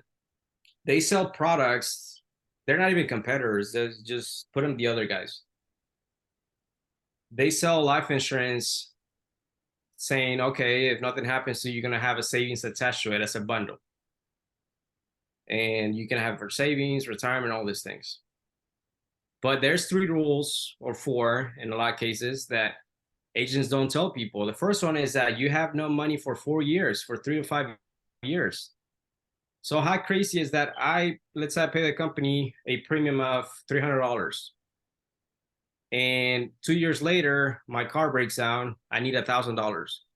And I remember my agent said that I have some savings on it. So if I need money for it, okay, I can take it out. Call the company. Sorry, Lupe, there's actually no money for the first 4 years. What? Now, after 4 years, you start accumulating a little bit of cash from your savings portion of it. Let's say you want to take money out because whatever. You have $1,000 in that account. You want to take $500. They're going to charge you a loan. They're going to charge you an interest on that $500 that you want to take out. If it's my own money, why would I pay the company interest to get my money back? The banks don't even do that. When have you heard of the bank charge someone a interest rate for your money, or for a loan? Never. And also in most policies, you pay for 2 things, and if the client passes away, the family keeps the death benefit only, and the company keeps the savings portion of it. And these are the things that obviously an agent is not going to tell people, because if now you know how these things work, will you ever buy it, or or show it to other people. Be like, no, why would I do that? You know what I mean? Why people are selling it? Because they get paid a lot of money. Why people are selling it? Because you don't need to have an investment license to sell them. They're easy to sell. If I tell you, hey, pay for your life insurance, nothing happens to you, you get your money back. Be like, heck yeah, right? Hispanics, we're not educated. Other cultures, a lot of them, they're not educated on it. And I hate to say it, but some people just don't care. But I don't care. I'm just trying to get a paycheck. I'm trying to feed my family. Yeah. You know? And us, we don't combine those two things. They're separate. And a lot of agents, they rather do the other ones because they don't get investment license. Because there's more work, there's more tests that you got to take. You definitely have to have a background check because this is a federal license. So just agents that don't want to put in the work, you know, they don't want to put in the work of explaining everything to that person. So So what do these licensings license afford you the ability to sell? Like, what do you mean, like the names of the licenses? yeah, like what do yeah, the license that you got, what do they give you the ability to sell to people? Oh, gotcha. Mutual funds. So I have a brokerage, retail brokerage license, and I get my clients on mutual funds. They're the best thing in the world, bro. For people that don't have a lot of money, for middle class people, even for people that have a lot of money, it doesn't matter. But mutual funds are where they're at. People that know about mutual funds, they know, and the ones that they don't, I teach them. Yeah, mutual funds, bro. And And what's the name of your company, by the way? so I work with PFSI Investments, and I work with Primerica, bro. We're best of the best. People hate us. They think we're, you know, a pyramid scheme, a scam, but no, they just don't know what we do. We do investments, life insurance, mortgage loans, everything, bro. So why do people get that conception? Why do people get that idea of it's a pyramid scheme? Because they don't get licensed, they don't put in the work. Um, you have to go on appointments. You have to obviously get clients, Yeah. and it just lazy people, and people that quit. So you It's get your like yeah, okay. the gym. If it was easy, everybody would be fit. Same thing. Just people they get in it, they they start having issues with studying, or they approach people and they say, hey, I'm working in this industry. They get no's. I know I'm not interested. I don't want this. And they just give up, and their ego doesn't allow them to say, well, I was just not good enough, or I just quit. I just gave up. You don't hear that with real estate. Like when people don't make it in real estate, you don't hear them say, oh, that's a scam. It's a pyramid scheme. Our business is structured the same as a realtor, as a real estate. You have the brokerage firm, you have the broker, you have the agents, same thing. But you don't hear people say when they don't make it, well, nah, real estate is a scam, because you have a tangible asset. You have the house. For us, we have investments, bro, mutual funds. Got you. You know, people So don't want to touch things. People don't want to, mm, they don't see they think it's all BS. No, bro, you're just not educated, or you quit. so so so once you got licensed and everything, you got the blueprint. What did you go about doing from there? How did you go about finding prospects, and also how did you go about building your team? Pretty easy. Once you have, once you know you have the cure to cancer financially, you talk to everybody, bro. If you have the pill and you take it and you gain 5 pounds of muscle in a day, are you gonna tell people? Are you gonna tell your boys, your friends and family about the pill? Yeah. It's just the approach that you take. It's all about the mindset and the approach. So that's my approach. I'm doing you a favor. You're gonna thank me that I approach you, that I asked you if someone was helping you with your life insurance and investments. Got you. you gotta take the confidence of, I'm doing your ass a favor. If you have the wrong So, kind of insurance, we're gonna fix it. I'm gonna mhm, educate you. If you don't have anything, I'm gonna educate you on why you should have it. okay. And then let's we'll stay on your prospects that you're going out and like you said you got the cure to cancer, I guess the way you put it, and then we'll go into how you're gonna building your team and stuff like that. But in terms of prospects, you find one, you build that rapport, all those different things, to be able to communicate with them and sell them. What are the objections that you're getting from them? Like, what is the common things they're like? Now, I don't know, Lupe. I just don't know if this is for me. Like, what are the common things they're hitting you with? For me, I'm gonna speak to for myself because obviously I don't know what other people are doing, other agents. So I'm gonna speak for myself on this. You attract what you are.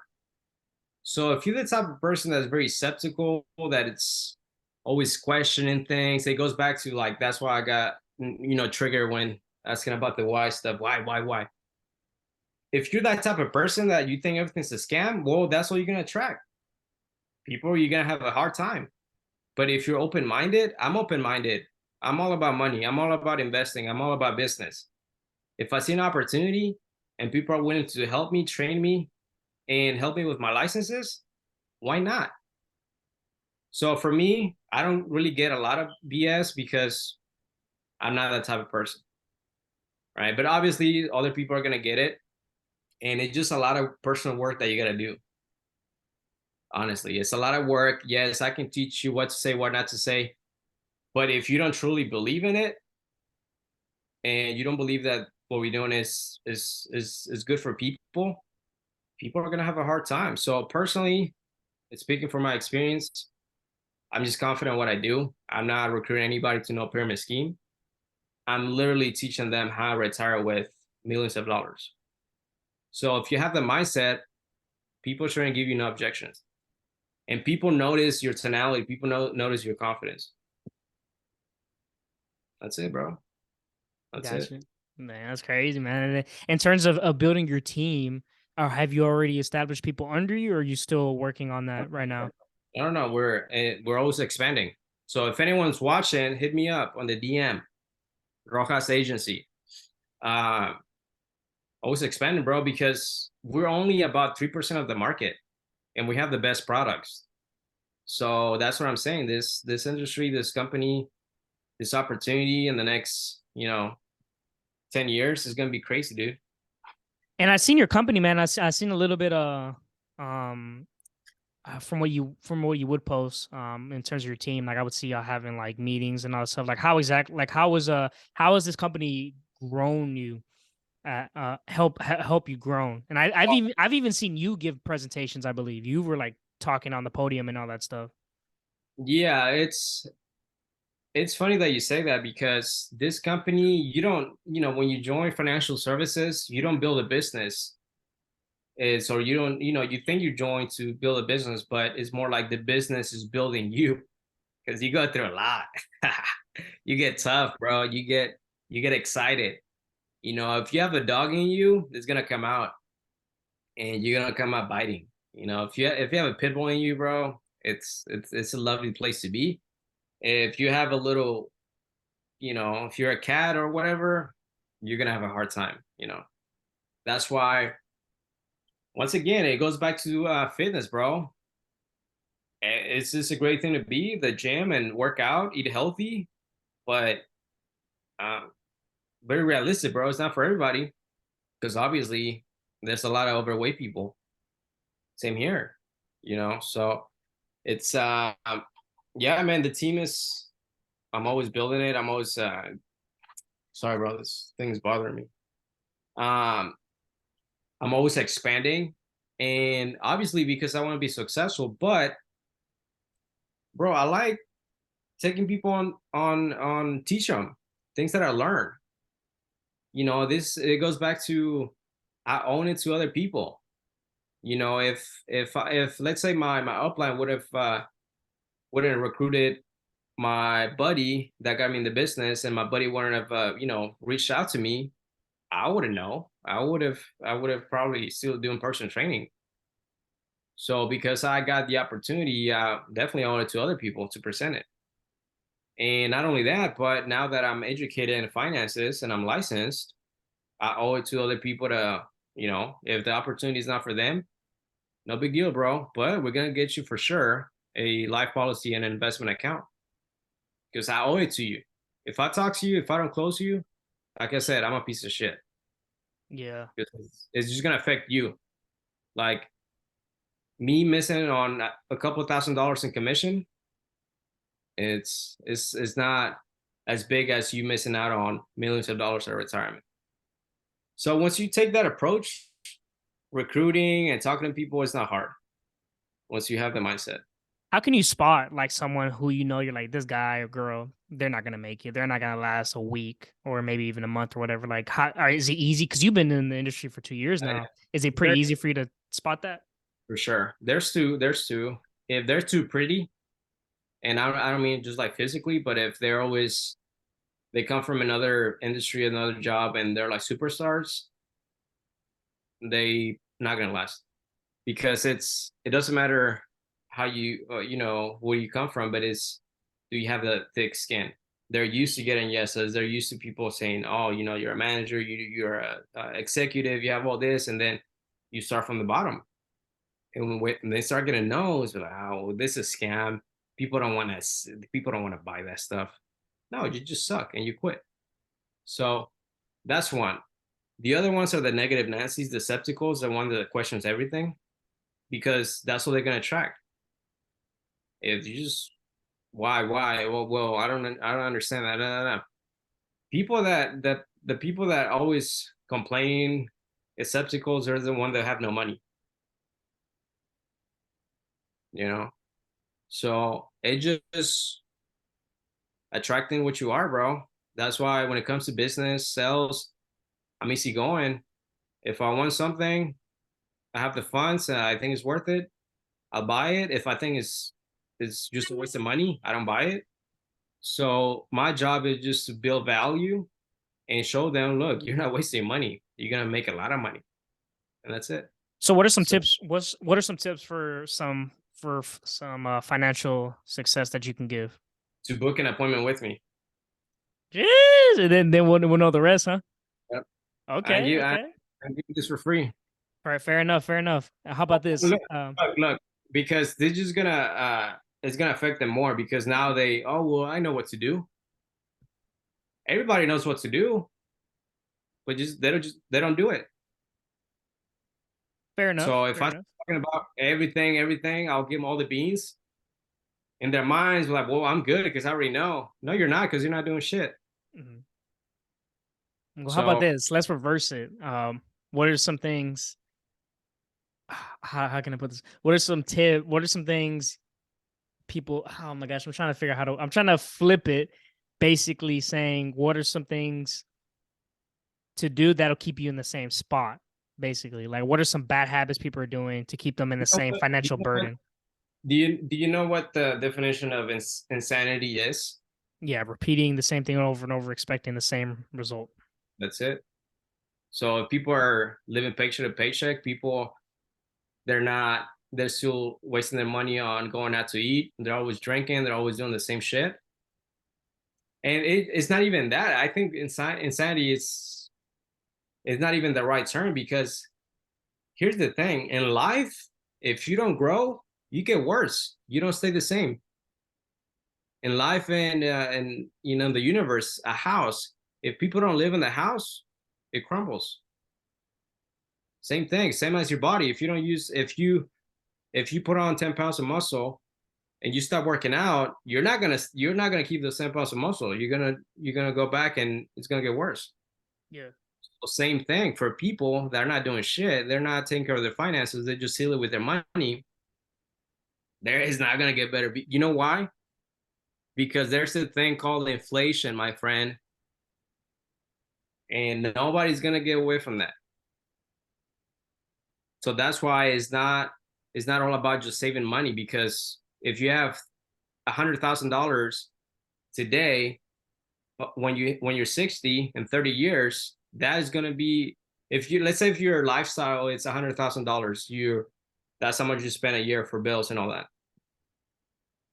In 30 years, you're gonna need about $350,000 to buy whatever $100,000 is buying you today.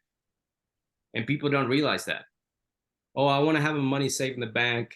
You know, it's not. You're losing purchasing power. Plus, nowadays banks are going bankrupt too. You know, they're not that safe. Yeah, and then we're seeing you're actually seeing that a lot. Like a lot of banks are going bankrupt. I mean, And let things the times are me ask this, changing. when have you heard of a financial company financial services or insurance company go bankrupt? Exactly. Yeah, that uh, what was I gonna say, man? It was in terms of the people. Oh, how many times have this happened a lot to you, where people they say no at first, but then you warned them of the things like, man, like things are gonna get worse. I did like basically you told them all the whys, like why you need this. Like this is a need, not a want. You've clearly explained that to them, and then maybe like I don't know, whatever. Let's just say right, like a year later they come back, Lupe, man, you were right. Like I need to invest. Like, can we sign me up now? Like, has that happened to you a lot? 100%. And it's, I don't take the approach of I have to close them right then and then. It's like it's just not now in a way, right? So if I know you have the money and it's just being stubborn, okay, let's talk.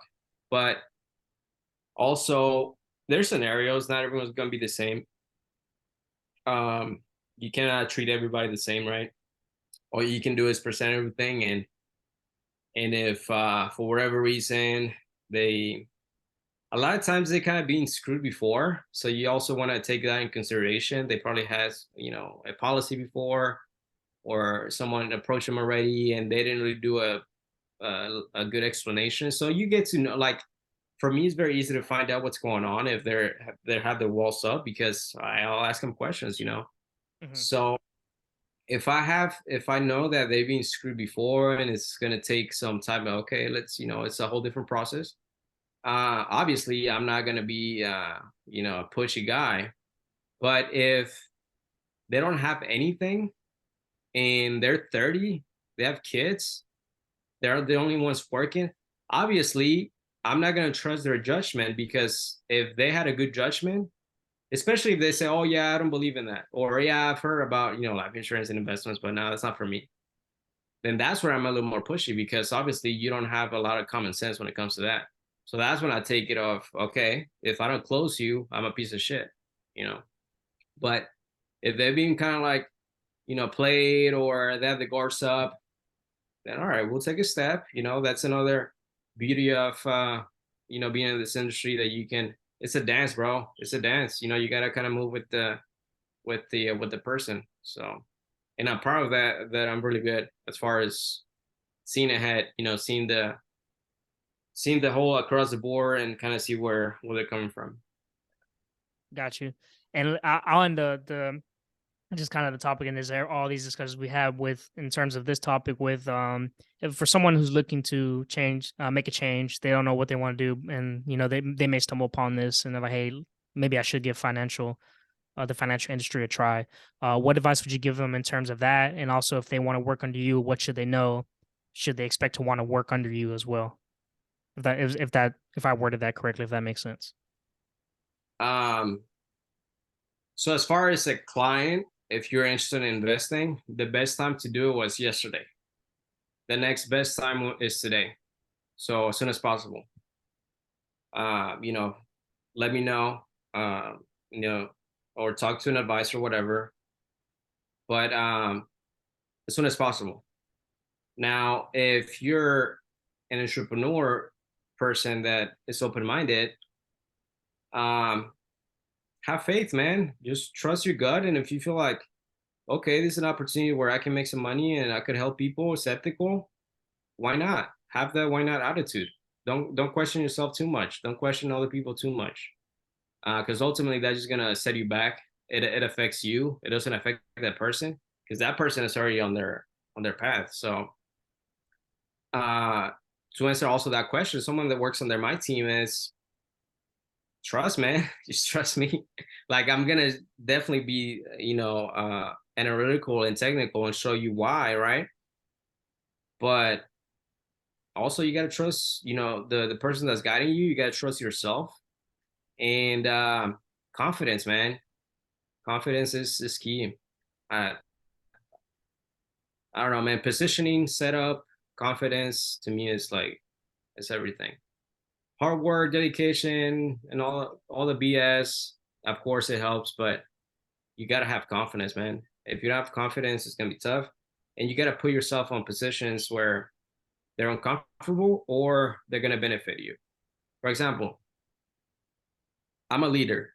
I'm going places. I'm gonna be super successful. I'm not gonna put myself every weekend going out to drink. Why? Because that's just gonna get me in trouble. You know what I mean? So it's not only just putting yourself in good positions, but also take yourself out of bad situations. It's just about where you put yourself, man. You don't like where you're at, put yourself in a different position. And yeah,